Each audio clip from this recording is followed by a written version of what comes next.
I got a $15,000 bonus that my family secretly spent on a Maldives vacation without me. So I changed the locks, served a new lease, and left them facing silence they never expected. I got a $15,000 year-end bonus net. I remember staring at the number on the pay stub, almost in disbelief. It was the biggest single lump sum I'd ever received in one go. No taxes pending, no deductions left, just clean, cleared money. 15 grand. After a year that felt like walking through a war zone with spreadsheets for armor, I'm 32. I work in finance, technically investment strategy and risk modeling for a mid-sized firm downtown. I won't bore you with the acronyms. All you need to know is that I spent the year babysitting volatile portfolios, talking down panic clients, and running simulations until my eyes blurred. No vacations, no sick days, just grind. So, yeah, I earned that bonus. The moment I mentioned it over dinner, my mom lit up. It was one of those casual Sundays, roast chicken, half-warm wine. My dad watching football in the other room, pretending not to listen. She leaned forward, tapped my wrist, and said, "That's wonderful, honey. Maybe we could just hold it in holiday fund for now." I looked up. "Holiday fund for the family," she clarified. "Gifts, food, maybe a little getaway just while we figure out the best use." "You're so good with money," my sister chimed in. "It'll just sit in your account otherwise. Might as well be festive with it." I hesitated. I always do, but I nodded. Not because I trusted them with it, but because I'd rather not have the fight. And because it was easier to say yes than deal with the aftermath of saying no. So, I transferred it, all of it, into the shared family account we'd set up years ago for emergencies. And then I forgot about it for exactly 3 days. On the 4th, I opened Instagram while half listening to a budget review call. And there it was. First, a boomerang. My mom holding a coconut drink, flour in her hair, laughing like she'd just heard the best joke of her life. Then white sand, then turquoise water, then hashtag Maldives magic. I blinked. Next slide. My dad in flip-flops and aviators, reclining like some retired executive. Then a shot of my sister in a one-piece she'd never wear near any of us, sipping from a glass that definitely wasn't part of a backyard barbecue. I stared at the caption, "Surprise! Family trip, we knew you'd understand." I didn't move for a full minute. I just sat there with my coffee going cold. Their vacation playing out frame by frame, all paid for quietly, invisibly by me. They hadn't said a word, not one mention of a trip, no discussion, no offer to join, just silence and then sand. I didn't reply to the text. I didn't call. I didn't even mention it to my CO workers when they asked what I was doing for the holidays. Instead, I made another coffee, sat down at my desk, opened a blank spreadsheet. If they thought this was going to be another sorry we forgot to loop you in moment, they were about to learn that I don't do repeats. Because while they were ziplining across coral reefs and posing for fake candid shots, I was drafting a new lease agreement, contacting the property manager, backing up 4 years of receipts and changing the locks. They didn't see it coming. That's what made it perfect. While they were tagging each other in sunset reels and snorkeling selfies, I was unfollowing every one of them, removing shared access to the utilities portal, and speaking to my real estate attorney. Yes, I have one. I pay for grown-up things like leases and legal boundaries. Technically, the house they were living in belonged to me. I'd bought it 6 years ago when the market dipped. A 2-bedroom on a quiet street, nothing fancy. I let my parents live there for a third of what it was worth because they just needed time to recover after Dad's construction firm went under and Mom's bakery business burned out again. They promised to catch up on rent. That was 4 years ago. Since then, the only thing that ever caught up was my resentment. I kept the lights on, paid for repairs, replaced the roof, let my sister move in after her roommate situation got toxic, which, according to her, meant someone finally asked her to pay her share. Every month they'd fall short, not because they didn't have the money, but because their priorities were flexible. But hey, they always had time for dinner reservations, spa days, and now Maldives. On the 6th day of their trip, I updated the lease. Market rate, $2,850 per month. Utilities not included. First and last month's rent due up front. I printed 2 copies and slid them into a folder. On day 7, I called a locksmith I'd used before, a guy named Ray. No small talk, just business. By sundown, every lock was changed, a keypad installed, access removed. My friend Matt stopped by that night with drinks and silence. He didn't even ask, just sat on the porch beside me and handed me a beer. We watched the security feed as a delivery driver dropped off a package. He laughed when I renamed the Wi-Fi network. Surprise! 2.4 gigahertz. They landed the next afternoon. Their flight touched down at 3:15 p.m. By 4:02, my phone lit up. "Mom, hey sweetie, we're home. Can you unlock the door? Our key isn't working." I didn't answer. At 4:07, another message. "Dad, what's going on with the house? Door won't open." Then a knock. I opened the app and switched to the door cam. There they were, tired, burnt noses, matching beach bags, sister in oversized sunglasses, pretending she wasn't panicking. They tried the key again. Nothing. Mom bent down and peered into the peephole, mouthed something like, "Hello?" My phone rang. I picked up. "Why won't it open?" Mom asked, a nervous laugh behind her words. "We're standing out here with luggage." I waited a beat, then said, "Surprise, small update." Click. I watched them stand there for 5 minutes, maybe longer. Then I got another text. "Sister, what is going on? Sister, is this some kind of joke? Sister, open the door." I didn't respond. Instead, I took a screenshot of the new lease, sent it to the family group chat, captioned it, "You have 7 days to review and sign or vacate." No emojis, no explanation, just business. That night, the messages turned from confused to angry. "Dad, this is not how family acts. Mom, I can't believe you'd humiliate us like this." "Sister, wow, you're actually unhinged. We just wanted a break." "A break? Paid for by my bonus." Without a word. I didn't respond.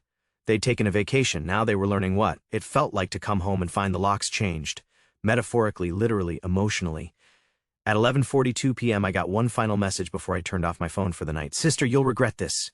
You've just made everything worse." I put the phone down, took a sip of water, stared at the ceiling fan, and smiled. "No, I just made everything clear. They didn't leave. Not after the new lease. Not after the locks. Not even after the silence. They stayed like nothing had changed. For the next 2 days, they squatted in the driveway, using the neighbor's hose to wash off sand, borrowing lawn chairs, living out of suitcases like vacation never ended. Mom charged her phone using an extension cord from the garage. Dad lit citronella candles at night like they were camping. My sister live-streamed herself saying, "Sometimes family hits turbulence. We still love each other." She said it with her face angled for lighting and a lemon water in hand. They honestly thought I was going to crack. They didn't realize something inside me had already broken and I wasn't looking to fix it. On the 3rd day, I sat at my desk, opened a blank spreadsheet, and titled it Family Ledger. Do not delete. Then I started entering everything. Not emotions, not grievances, just transactions. I went back for years. Every Venmo transfer. Every "can you cover this and I'll pay you next week." Every bill with my name on it. $187.94. Groceries. March 2019. $412.60. Mom's emergency dental. $1,580. Dad's used Nissan. Tires. $2,800. Sister's branding boot camp that she never attended. $7,200. 3 years of underpaid rent. $116.32. Wi-Fi for a house I didn't live in. $3,860. A random Uber in my name to a bar I've never been to. Line by line, date by date. No fluff. The total, $34,672.19. Give or take a few coffees and forgotten cash withdrawals. At the bottom of the sheet, I typed adjusted balance following Maldives disbursement, minus $49,672.19. Then I converted it to PDF, attached it to an email, and sent it to all 3 of them. Subject, since we're talking about fairness. 3 hours later, my sister called. I didn't answer. 5 minutes after that, she sent a voice memo. I didn't listen. Then Mom texted, "This is unnecessary. Families don't keep score." I replied, "Families also don't take $15,000 and fly to paradise without asking." No response. Then at 7:23 p.m. my dad called. I answered. He didn't yell. He didn't threaten. He just sighed. "I get it," he said. "You're trying to prove a point, but this is extreme." "No," I said. "This is math." Long pause. "You used to be more forgiving." "No," I said again. "I used to be afraid of being the villain. Now I just prefer being honest." That night, Matt came by again. He brought whiskey. We sat on the porch watching the driveway. Mom was inside her car scrolling. Dad was passed out in a folding chair. My sister FaceTiming from the curb, telling someone she was experiencing temporary housing uncertainty. "Think they'll leave?" Matt asked. "Nope." "Think they'll pay?" I just laughed, then opened my laptop again. The next morning, I contacted my lawyer, told him everything. He reviewed the lease update, checked the timestamps, and said, "They're in breach. Serve them." So I did. Formal notice. 7 days to vacate. Sent via email and taped to the door. That night, I watched the camera feed as my mother read the paper aloud in disbelief, then tore it in half, then sat back down and scrolled her phone. On day 5, I did something I'd never done before. I printed the spreadsheet, drove to the house, and walked right up to them. I didn't say a word, just handed my mother the folder. She looked at it like it was covered in spiders. "What's this?" she asked. "A copy," I said, "in case your phones lose battery." She looked at the numbers line by line, my handwriting, my ink, my time. "You really kept track of all this?" I nodded. "That's disturbing." "No," I said. "What's disturbing is how much I had to write down." My sister stood behind her, eyes wide, silent. Dad wouldn't look at me. I turned and walked back to my car. The final 40 to 8 hours were quiet, too. Quiet, which meant they were planning something. I was right. On day 7, I received a letter handwritten from my mom. No greeting, no apology, just "We didn't raise you to be like this. You used to care. Now you treat us like tenants. Your sister is suffering. Your father is hurt. I'm heartbroken. Is this who you really are? We're family. You owe us at least that." I folded the letter, didn't reply, then checked the door cam. They were gone. 3 suitcases in the trunk. Mom behind the wheel. Dad rubbing his temples. My sister wasn't there. She showed up the next morning alone. She knocked, didn't buzz, waited. I opened the door. She looked like someone else. No lashes, no filters, just tired. "I'm not here to beg," she said. I raised an eyebrow. She pulled something from her bag, a small envelope. Inside, a receipt, paycheck stub. She'd gotten a job at an electronics store, front desk, minimum wage. "I know it's not much," she said, "but I needed to do something that wasn't waiting for you to save us." I didn't say anything. She added, quieter, "I'm sorry." Still nothing from me. She started to turn, then paused. "I get it now. What it feels like when people just take and smile while doing it." I nodded once. She left. That night, I slept for 8 hours straight. No calls, no texts, no group chats asking for just one favor. No sister posting poolside, no mom sending passive-aggressive holiday recipes, no dad asking to borrow the car again. Just silence and a lock that only turned from the inside. They didn't speak to me for 2 weeks. Not a call, not a knock, not a knockoff inspirational quote from Mom. Just digital dead air. It was the most peaceful stretch of time I'd had in 5 years. I went to work, hit the gym, took my lunch breaks without checking my phone. The spreadsheet? I printed another copy and slid it into a fireproof lockbox, just in case anyone tried to pretend it never happened. Then a Monday, late afternoon, email from my attorney. Subject, eviction complete. Legal closure filed. It was over, official, final. And yet, I didn't celebrate. I just sat in my office chair, hands folded, staring out the window, letting the quiet settle. And then I opened Instagram. They blocked me. All of them. Not just unfollowed. Blocked. No more stories. No fake inspiration posts. No recycled family quotes about healing. I had disappeared from their version of the internet. That was their way of punishing me. Erase the son, the brother, the ATM, rewrite the story. 2 days later, my cousin Rachel called. "Hey, I thought you should know. Your mom's been making rounds saying you locked your family out in the cold after stealing from them." I blinked. "She's telling people you changed the locks so she couldn't get her medicine. That you froze the bank account without warning. That you ruined the holidays." I almost laughed, but Rachel didn't. She told Grandma. That's when I stopped breathing.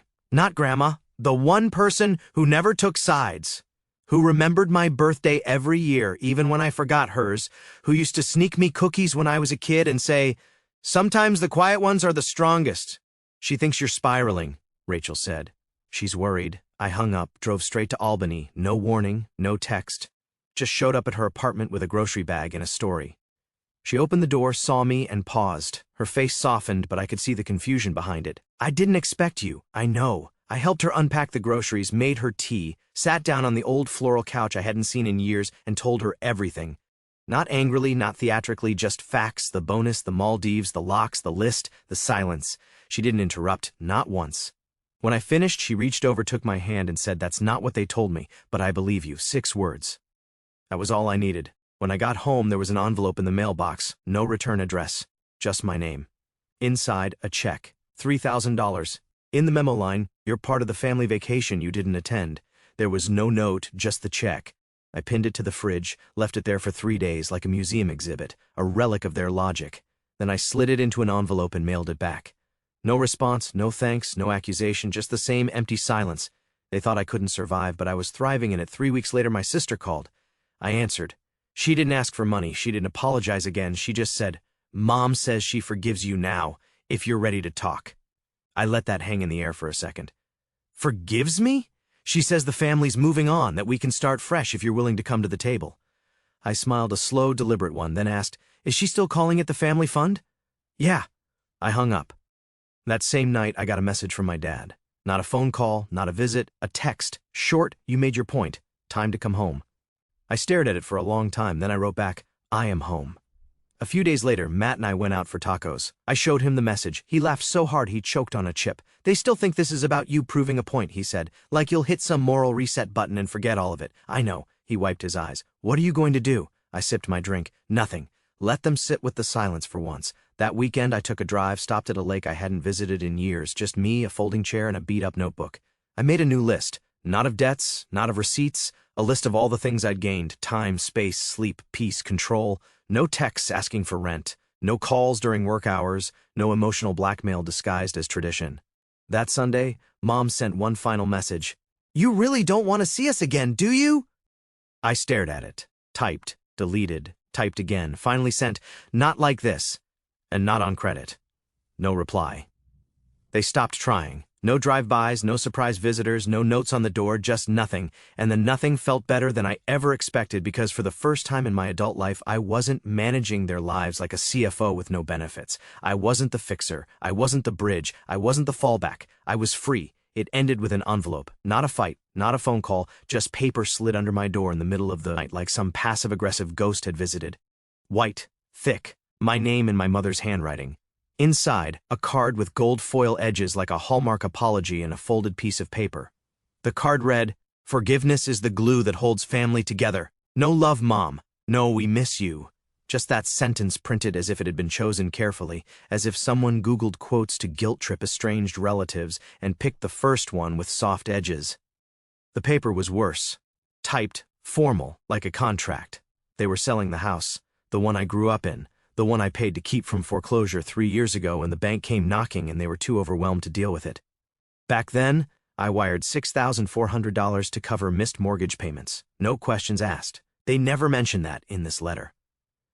Now, they were starting over, moving into a smaller place, and with the proceeds launching something new, a family trust, a shared account for future family needs. And they were inviting me to be a founding contributor to help build the future together. Mom's exact words, we believe this is an opportunity to reconnect through mutual support. As if nothing had happened. As if the locks hadn't changed. As if my name hadn't been erased from 2 Thanksgivings, 3 birthdays, and a vacation photo album. I stood there in my kitchen reading it under fluorescent light, feeling nothing. Not rage, not grief, just fatigue. Like watching someone decorate an empty gift box and call it generosity. Later that night, I drove to the edge of the city, parked near a lookout I hadn't visited in years. It was cold. The kind of cold that settles into your shoulders and makes everything feel heavy. But I didn't leave. I pulled out the last remaining check I ever wrote to them. $3,000 for my father's knee surgery, the one I never got a thank you for. The one they told the extended family came from a private donor. I never regretted that payment. It was never about the money. It was about drawing the final line between compassion and enabling. It was the receipt for my own closure. They saw it as weakness. I saw it as a boundary. A door gently closed, locked and sealed. Weeks passed. Then months. Thanksgiving came, no invite. Christmas, nothing.